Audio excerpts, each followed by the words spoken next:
Welcome to Senior Living Visionaries, a podcast for senior living leaders who are looking to stay ahead of the curve in the industry.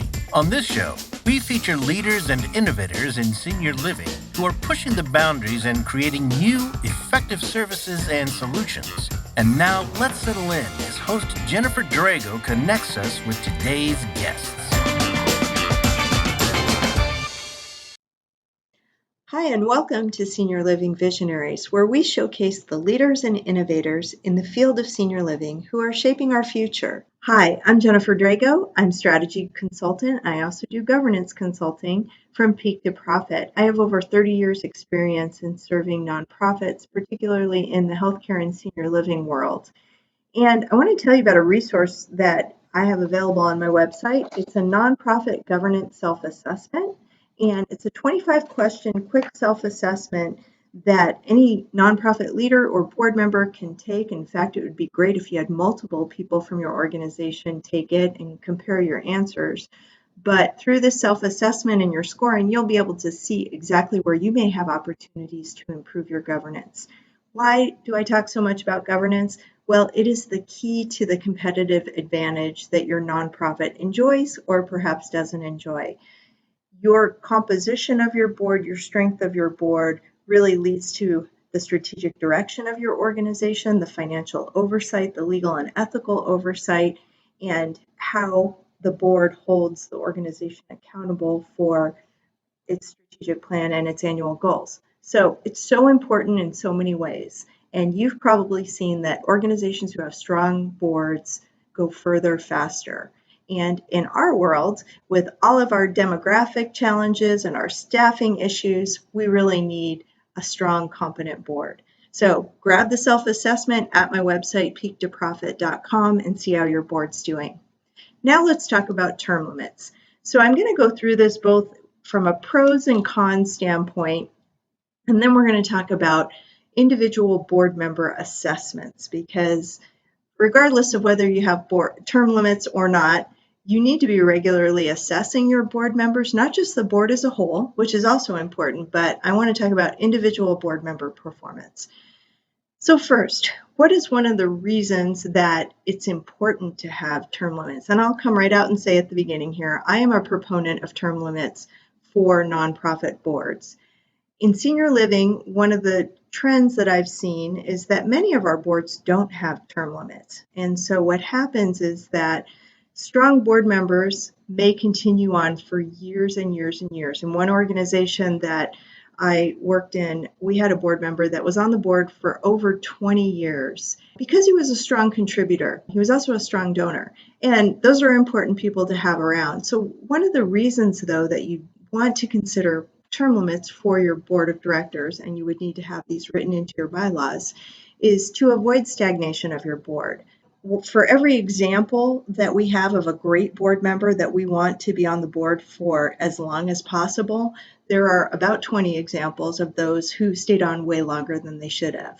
So by preventing those long-term tenures, term limits mitigate the risks of complacency and mitigates entrenched power dynamics. Have we ever seen those on boards where folks who have been there the longest tend to be respected because they know the history and this is the way we've always done things?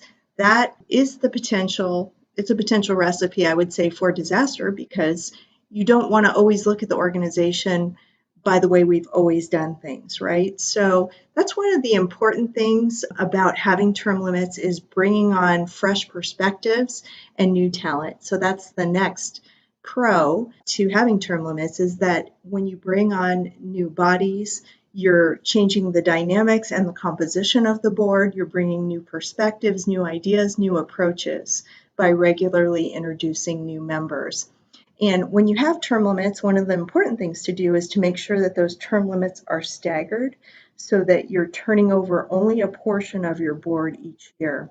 A third reason that you might want to consider having term limits if you don't have them that provides increased opportunities for more volunteers to participate and contribute, broadening the talent pool. So you may say, gosh, I already have a hard time recruiting board members. If you are addressing some of the issues we've already talked about, performance, stagnation, the way we've always done things, you're likely to engage more board members because board members will see the board as engaging and innovative and dynamic. And so actually it works in your favor that you would be able to involve more folks over time and really have a larger volunteer pool. Because remember, those same board members are going to sit on your board committees, which also do important work. And then the last thing is a clearer focus. And so when you have a term limits, when somebody's brought on and they know that I can serve 3 2-year terms or 2 3-year terms, they know they have a limited time in which to make an impact. Their first term is probably going to be spent getting to know the organization, and they may not be as vocal or impactful during that time, but definitely in the later terms, they are going to want to make an impact and have more focused and decisive action. And so that actually works, of course, in favor of the organization. Some of the arguments against term limits, and believe me, I've heard all of these, is that you don't want to lose the experience of those tenured board members. And boy, do I understand that.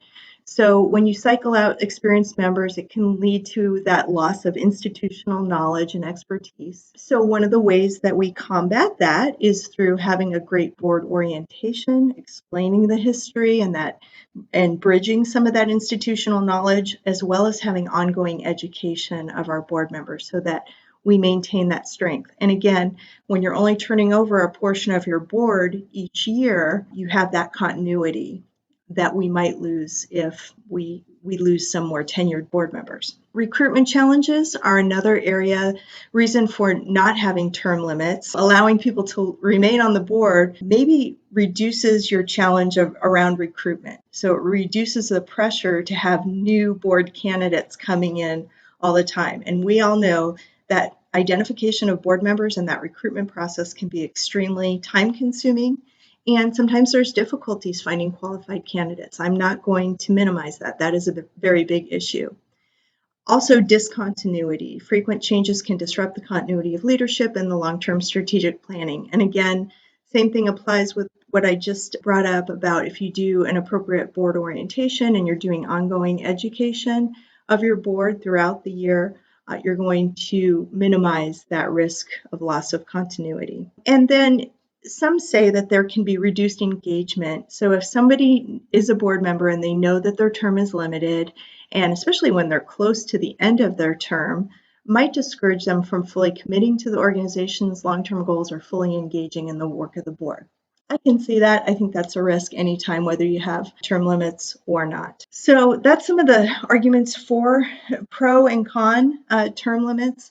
And again, I know it's a dicey issue, and especially in senior living. Another thing that I'll point out in senior living, and this happened in an organization that I recently worked in, but I've seen it over and over again, is sometimes if your board members are on your board a long time, either if you don't have term limits or you have long terms, is that they will eventually become residents, which is a great thing. We want they're part of the family. Their perspective changes when they become residents, and that's a whole nother issue about that you want to consider within your bylaws is resident voice on your board and how many residents might contribute to your board, and then also how you manage votes around things that happen on different campuses, because you're going to be making capital improvements and voting on budgets and things like that. And so sometimes residents of certain facilities can influence those decisions. So you want to be careful about that. Regardless of whether you have term limits or not, one of the things that you will want to do is always have a regular board member assessment process. So again, I want to be clear. We're going to assess the board's work as a whole. You should have an annual board assessment process, a survey, some process that your governance committee oversees that looks at the overall effectiveness of the board and how it does its work, whether the meetings are effective, how the committees work, how we could do better. In addition, you want to have some kind of way of assessing individual board members. And some of the things you're going to be looking at is evaluating their contributions, their effectiveness in fulfilling their duties, their preparedness for meetings, their active participation, also their contributions. So contributions could be volunteering and participating in events or on committees, but then are they actively participating in meetings? Are they aligned with the organization's goals? Do they help to identify areas of improvement and professional development on behalf of the board and the organization? And are they really contributing to the maintenance of a high-performing board that, of course, we just want it to effectively governance and advance the organization's mission. We've all seen super effective board members and then those that are maybe mailing it in a bit. One of the things that we want to do is be able to give board members active feedback. So it's best if there's a committee. Well, first of all, what I like to do when it comes to an individual board member assessment, as a board, set some criteria up and then allow the board member themselves to do a self-assessment and hand that into the chair. And then the chair can actually have a one-on-one conversation with that board member.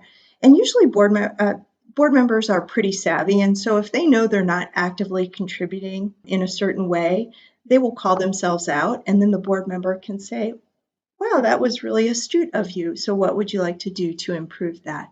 And so it's a really proactive conversation. And we're actually changing the behavior of the board member within their term and not waiting for them to cycle off the board because they weren't a very effective board member. Sometimes board members will self-identify their challenges and say, maybe I'm not the best board member. Now, not that we want to lose board members through this process, but if they truly are ineffective, that might be an opportunity to remove them from the board, or they might resign from the board before their term ends so that you can replace them with someone who's more effective. Absolutely, if all else fails, so I recommend having this process happen once a year. That's a lot of work, but it's important work, right? And hopefully everybody's zooming along and running on all cylinders. However, if the very least that you should do this process is near the end of a board term and before that person is reappointed to a second or third term, whatever is allowed in your bylaws. So you absolutely want to be assessing someone at a minimum before their term ends and giving them some feedback so that if they do continue and you do want to consider to reappoint them to the board, that they can be effective in their next term. So that is the discussion for today, all around term limits and board member assessment processes. I hope that you found this discussion valuable. It's so important, again, to have that great, effective, high-performing board because they are the key to your competitive advantage as a nonprofit. And again, don't forget to take a look and grab your copy of the Nonprofit Governance Self-Assessment right on the front page of my website, peaktoprofit.com. It's an absolutely free document, but it'll be great to help you point your way toward opportunities for improvement if you have those in your governance structure and processes. Thanks so much for listening to Senior Living Visionaries. I'm your host, Jennifer Drago, Strategy and Governance Consultant from Peak to Profit. I'll see you next time. You've been listening to the Senior Living Visionaries podcast and radio show, where we showcase the leaders and innovators in the industry who are pushing the boundaries and setting the stage for the future in senior living and services. Join us next time as we share the bold ideas and breakthroughs of the industry's most forward-thinking leaders here on Senior Living Visionaries.